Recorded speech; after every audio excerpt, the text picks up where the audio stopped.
अस्सलाम वालेकुम दोस्तों, मेरा नाम आतिका मलिक है और एक बार फिर से आप सबका खुशामदीद है आपके अपने यूट्यूब चैनल आओ सीखें विद आतिका पे। तो दोस्तों, आज की इस वीडियो में हम बात करने वाले हैं क्लास 12 उर्दू की और ये हिस्सा नस्र का 8वां चैप्टर है। और अगर आप सिलेबस देखेंगे तो सिलेबस के अकॉर्डिंग ये आपका लास्ट चैप्टर है। और जो एक बुक है अदबी सिपारे, चूँकि इंटर में 2 बुक चलती है उर्दू की, एक होता है अदबी सिपारे और एक होता है अदब पारे। तो ये अदबी सिपारे का लास्ट चैप्टर है जिसका नाम नया अदबी शऊर है। तो इसको लिखा है आल अहमद सुरूर ने। तो आज हम जानेंगे कि नया अदबी शऊर का खुलासा क्या है, यानी इसमें आल अहमद सुरूर ने कौन कौन सी बातें बयान की है और सियाक व सबाक और तशरी हमें कैसे करना है, जो आपके एग्ज़ाम के पॉइंट ऑफ व्यू से काफ़ी इम्पोर्टेंट है। और इसके साथ साथ जो डिफ़िकल्ट अल्फाज हैं उनके क्या माने हैं वो भी आज की इसी वीडियो में हम डिस्कस करने वाले हैं। तो अगर आप इसकी PDF लेना चाहते हैं तो आप मेरे टेलीग्राम चैनल से भी जुड़ सकते हैं जिसका नाम आओ सीखें विद AK है और इसका लिंक आपको डिस्क्रिप्शन में भी मिल जाएगा। तो आप वहां से डायरेक्ट ज्वाइन कर इस PDF को बिल्कुल फ्री ले सकते हैं। आई होप आपको ये चीज़ें पसंद आए और आपके लिए ये वीडियो यूज़फुल हो। अगर पसंद आए तो आप इसे लाइक करिए और अगर चैनल पर पहली बार आए हैं तो चैनल को सब्सक्राइब कर बेल आइकन को ज़रूर प्रेस कर लें। और जो भी दोस्त आपके इंटर में हैं और उन्होंने ऑप्शनल सब्जेक्ट अगर उर्दू लिया हुआ है तो उन तक इसको शेयर कीजिए। तो चलिए शुरू करते हैं। नया अदबी शऊर, जिसको आल अहमद सुरूर ने लिखा। अच्छा, इसको बहुत सारे लोग सरवर पढ़ते हैं, क्योंकि उर्दू में सरवर भी इसी तरह लिखा जाएगा, लेकिन आल अहमद जो थे इनका पूरा नाम आल अहमद सुरूर था, सरवर नहीं है ये बल्कि सुरूर है। तो मैंने इसमें इनकी फ़ोटो भी ऐड कर दी है ताकि आपको पता चले कि जो आल अहमद सुरूर हैं ये दिखते कैसे थे। तो अब हम बात करते हैं कि इस सबक का खुलासा क्या है।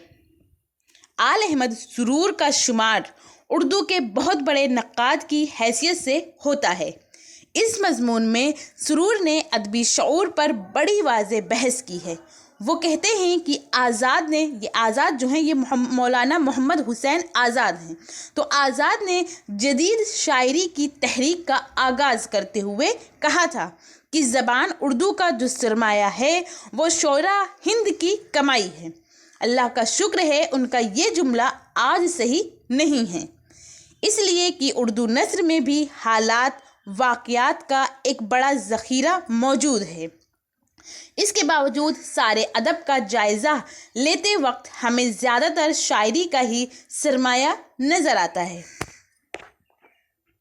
मीर व सौदा, ये मीर तकी मीर हैं और ये मिर्ज़ा सौदा हैं, कि शायरी न सिर्फ आप बीती ही थी बल्कि उसे जग बीती से भी ताबीर किया जा सकता है। उस ज़माने में माहौल की तलखियों को आशिकाना ख़यालात के तहत दूर किया जाता था।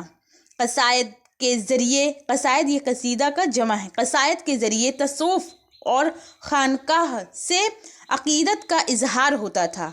ये फ़न का एक अच्छा तसूर था जो बहुत सख्त गैर तो न था मगर खरे खोटे को पहचानता था और जो ज़बान के फितरती सलाहियतों से हमें आगाह करता था।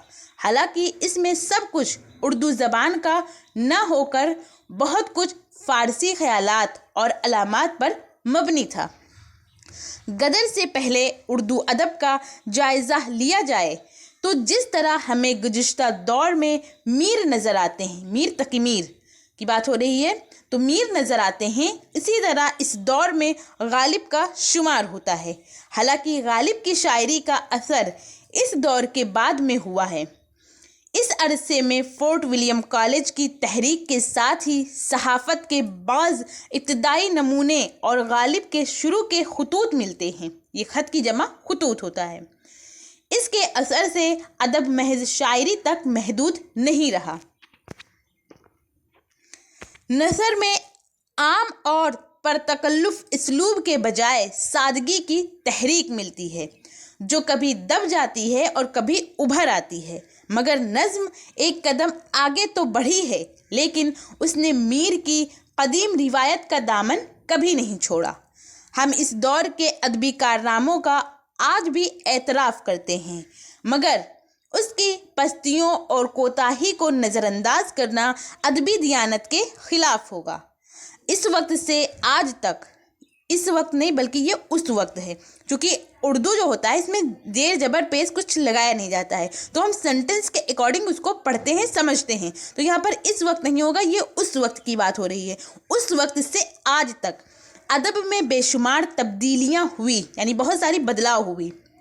جہاں تک دور جدید کے ادب کا تعلق ہے، اس میں صرف انقلابی یا باغیانہ خیالات ہی موجود نہیں ہیں، بلکہ قوس و قزح کی رنگوں کی طرح کتنے ہی ہلکے اور گہرے، تلخ اور شیریں عناصر موجود ہیں۔ اس کے بعد اب ہم جانتے ہیں جو آپ کے ایگزام میں پوچھا جاتا ہے، جیسے یہ پہلا عبارت ہے کہ آزاد نے جدید شاعری ... ملتی تھی، تو اس کا سیاق و سباق ہوگا کہ یہ اقتباس آل احمد سرور کے مضمون نیا ادبی شعور سے لیا گیا ہے۔ اس مضمون میں مصنف نے شاعری اور اردو نثر کے ادوار کا تقابلی جائزہ لیا ہے۔ اس کے بعد تشریح کریے اور تشریح میں لکھیے کہ مولانا محمد حسین آزاد نے نئی شاعری کی تحریک کے آغاز کے وقت کہا تھا کہ اردو زبان کا زیادہ تر سرمایہ ہندوستانی شاعروں کی کمائی ہے۔ خدا کا شکر ہے کہ یہ جملہ آج صحیح ثابت نہیں ہوتا۔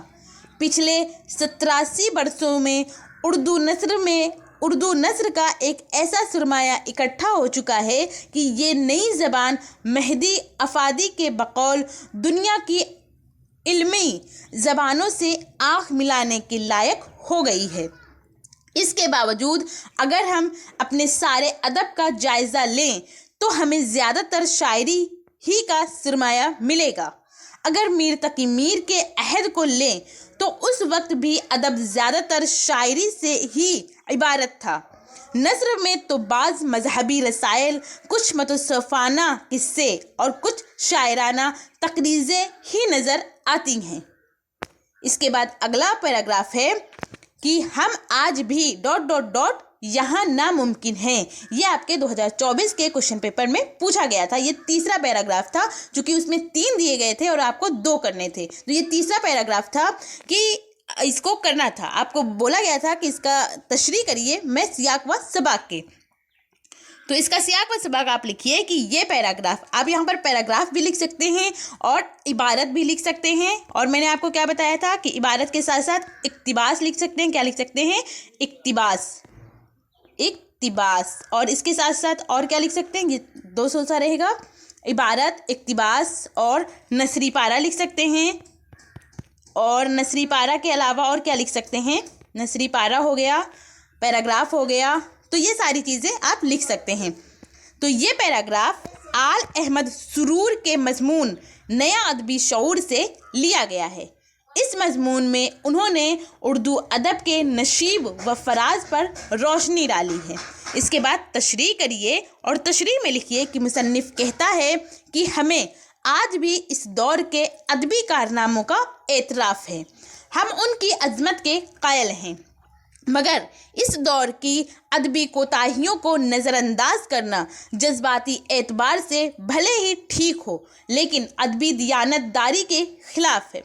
اس وقت سے آج تک ادب میں ہونے والی تبدیلیوں کو گنانا ایک مشکل کام ہے۔ ہم سہولت کے لیے ان تبدیلیوں کو 2 عنوان کہتے ہیں ٹاپک کو، تو 2 عنوان کے تحت سمجھ سکتے ہیں۔ ایک، غدر کے بعد کا اصلاحی دور جو 20ویں صدی کے شروعات بلکہ جنگ عظیم کے شروع تک چلتا ہے۔ اس کے بعد دوسرا ایک انقلابی دور آتا ہے۔ پہلے دور میں آہستہ آہستہ تبدیلیاں ہوئی، یعنی آہستہ آہستہ بدلاؤ ہوئے۔ ادب اور زندگی کا ایک نیا تصور، ایک نیا اصلاحی اور اخلاقی جذبہ جو شخصی نہیں بلکہ قومی ہے۔ مقصدی ادب کا عروج ہوا اور پیامی شاعری کی گرم بازاری نے نثر کو ایک بڑے اور نئے پیمانے پر پہنچایا۔ ایک نئے کارآمد اسلوب کی کھوج ہوئی۔ قصے، کہانیوں اور داستانوں کے بجائے ناول، افسانے اور ڈرامے کا रिवाज हुआ। तनकीद, मजमून निगारी, सहाफ़त, तंज़ व ज़राफ़त, स्वाह निगारी का आगाज़ हुआ, यानी इन सारी चीज़ों का शुरुआत हुआ। अंग्रेज़ी ज़बान का दिन ब दिन तेज़ी से इजाफ़ा हुआ, हाल से बेइत्मीनानी हुई, वतन परस्ती, फितरत निगारी, सियासी उतार चढ़ाव की अक्कासी हुई। ये फहरिस्त इतनी बड़ी है कि इसको यहाँ दोहराना मुमकिन ही नहीं है, यानी कि नामुमकिन है। इसके बाद अगला पैराग्राफ है कि हाल ही ने महज ... शुरू हुआ था। तो इसका सियाक व सबक आप लिखिए कि ये इक़्तिबास आल अहमद सुरूर के मजमून नया अदबी शऊर से लिया गया है। इस मजमून में मुसन्निफ ने शायरी और उर्दू नज़्र के अदवार का तकाबली जायज़ा लिया है। इसके बाद तशरीह करिए और तशरीह में लिखिए कि आल अहमद सुरूर इस इक़्तिबास में हाली की शेरी व नसरी अहमियत को वाज़ेह करते हुए कहते हैं कि उन्होंने नस्र में भी दिलगदाजी, सादगी, हकीकत पसंदी पैदा की और इससे सनात गिरी, दिल फरेबी और मुबालगे को अलग कर दिया। हाली का ये काम बहुत अहम था जिससे अदब को भी बुलंदी हासिल हुई।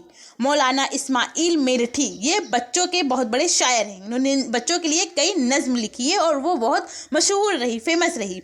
मौलाना इस्माइल मेरठी ने सुबह की आमद और इकबाल ने अदब उर्दू को मकसदियत से फरेब करीब तर करने के लिए मुतअद्दिद नज़में लिखी। यानी ये जो अल्लामा इकबाल हैं इन्होंने भी बच्चों के लिए, बड़ों के लिए, इन्होंने तो सभी के लिए लिखा है, लेकिन जो इस्माइल मेरठी हैं इन्होंने स्पेशली बच्चों के लिए लिखा है बहुत प्यारी प्यारी नज़में। अब अदब मंजिल भी ठहरा और शान राह भी। मुख्तसर ये कि हाली के हाथों एक अजीम काम तकमील को पहुंच गया। ये हाली कौन है? जिनका पूरा नाम अल्ताफ़ हुसैन हाली है। इसके बाद अगला पैराग्राफ है इकबाल और जोश ... नज़रअंदाज करना है। तो इसका सियाक व सबक आप लिखिए कि ये पैराग्राफ आल अहमद सुरूर के मजमून नया अदबी शऊर से लिया गया है। इस मजमून में मुसन्निफ ने शायरी और उर्दू नज़्र के अदवार का तकाबुली जायज़ा लिया है। इसके बाद तशरीह करिए और तशरीह में लिखिए कि आल अहमद सुरूर इस इक़्तिबास में इकबाल, ये मोहम्मद इकबाल हैं और इनका नाम जो है पहले मोहम्मद इकबाल था और फिर ये अल्लामा, डॉक्टर अल्लामा इकबाल के नाम से मशहूर हुए। और जोश, ये जोश मलिहाबादी हैं, को ताकत का इल्म बरदार बताते हैं। वो ज़ाहत करते हैं कि इकबाल के कलाम में ताकत के साथ हुस्न भी मौजूद है। वो ताकत महज जिस्मानी और फितरी ज़ौक़ नहीं, ज़हनी भी है। जोश के कलाम में ताकत का जिस्मानी पहलू गालिब रहता है, यानी छाया रहता है। ये गालिब की बात नहीं हो रही है जो जिनका पूरा नाम मिर्ज़ा असदुल्ला खां गालिब है, वो उन गालिब की बात नहीं हो रही है, बल्कि ये बताया जा रहा है कि जो जोश मलिहाबादी हैं उनके कलाम में ताकत का जिस्मानी पहलू छाया रहता है, गालिब रहता है। ये यहाँ पर ये चीज़ें बयान की जा रही है। इन दोनों मज़कूरा शायरों के असर से हमारी दक में मुबतला जज्बात के ताबे अफसरदाह और उलझी हुई नस्लों को उम्मीद की किरण और उमंगों का तूफ़ान भी मिला है। इस कौम की रगों में खून मज़ीद तेज़ी से गर्दिश करने लगा है। ये नस्ल कुछ कर गुजरने के लिए बेताब हो गई है। ये जो जोश मलिहाबादी हैं इन्होंने भी वतन परस्ती के लिए बहुत सारी शायरी, नज़्म कही है और शायरी भी कही है। ये एक अच्छी अलामत है, मगर कलाम इकबाल और कलाम जोश के पैगाम से शिको खसरवी या खार इश्गाफ़ी का मकसद अखज़ करना इन दोनों के साथ नाइंसाफ़ी होगी। अच्छे अदबी तस्वुर में जंग व सुलह दोनों का अहम रोल होता है, क्योंकि दरियाओं के दिल, ये ऊपर करूं, हाँ अब दिख रहा होगा, क्योंकि दरियाओं के दिल हिला देने वाले तूफ़ान की गर्ज के साथ लाला के जिगर में ठंडक पहुंचाने वाली शबनम भी समाई हुई है, जिसको नज़रअंदाज करना अदब की मकसदियत को नज़रअंदाज करना है। इसके बाद अब आता है डिफ़िकल्ट लफ्ज़। एक लफ्ज़ आया है आपके इस चैप्टर में, तकरीज़। तकरीज़ के माने होता है किताब और मुसन्निफ़ की तारीफ़। इसके बाद एक और लफ्ज़ आया है इन्हितात। इन्हितात कहते हैं कम होना को। इसके बाद एक और लफ्ज़ है परवाज़। परवाज़ कहते हैं उड़ान को। इसके बाद एक और लफ्ज़ है तल्ख़। तल्ख कहते हैं कड़वा को। और इसके बाद एक और लफ्ज़ आया है शीरी, शीरी कहते हैं मीठा को। इसके बाद एक और लफ्ज़ है दस्ते नगर, दस्ते नगर कहते हैं हाजतमंद को या मोहताज को। इसके बाद एक और लफ्ज़ है शिको, शिको कहते हैं शान व शौकत को। तो इस तरह आज हम लोगों ने जाना कि नया अदबी शऊर जो सबक है उसका खुलासा क्या है, यानी इसका निचोड़ क्या है, इसमें आल अहमद सुरूर ने कौन सी बातें बयान की है। और इसके बाद फिर जाना सियाक व सबाक कैसे लिखना है। तो अगर आपको पता होगा, कोई पैराग्राफ दिया जाए और आपको पता हो कि इसको आल अहमद सुरूर ने लिखा है और ये नया अदबी शऊर से लिया गया है, तो आप इसको सियाक व सबाक को बड़ी आसानी के साथ बना सकते हैं। मेरी माने तो आपके चैप्टर जो हैं सिलेबस में बताए गए हैं 8, तो 8 के 8 सिलेबस के आप किसने लिखा ये तो ज़रूर याद रखिए।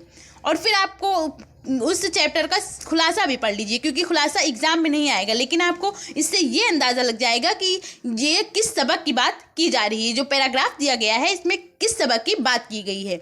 तो उससे फिर आप सियाक व सबक आसानी से कर सकते हैं और तशरीह करना ज़्यादा डिफ़िकल्ट होता नहीं है। आपने देखा होगा सारी तशरीह मैंने जो कराई है, तो आप तशरीह भी कर सकते हैं बड़े आराम से। सियाक व सबाक ही करना थोड़ा सा मुश्किल होता है अगर हमें ये ना पता हो कि ये कहाँ से लिया गया है और इसको लिखा किसने है। तो आप इन जो 8 चैप्टर बताए गए हैं उन सब को याद कर लीजिए। और इसके साथ साथ जो डिफ़िकल्ट अल्फाज थे उनके क्या माने हैं उनको भी हम लोगों ने जाना।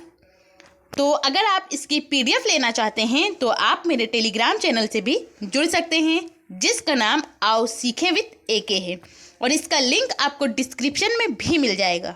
तो आप वहां से डायरेक्ट ज्वाइन कर इस PDF को बिल्कुल फ्री ले सकते हैं। आई होप आपको ये चीज़ें पसंद आई हो और आपके लिए ये वीडियो यूज़फुल हो। अगर पसंद आई हो तो आप इसे लाइक करिए, और अगर चैनल पर पहली बार आए हैं तो चैनल को सब्सक्राइब कर बेल आइकन को ज़रूर प्रेस कर लें। और जो भी दोस्त आपके इंटर में हैं और उन्होंने ऑप्शनल सब्जेक्ट अगर उर्दू लिया हुआ है तो उन तक इसको शेयर कीजिए। और आपको ये वीडियो कैसी लगी अपना फीडबैक हमें कमेंट के ज़रिए ज़रूर बताइए। Thank you. हमेशा खुश रहिए।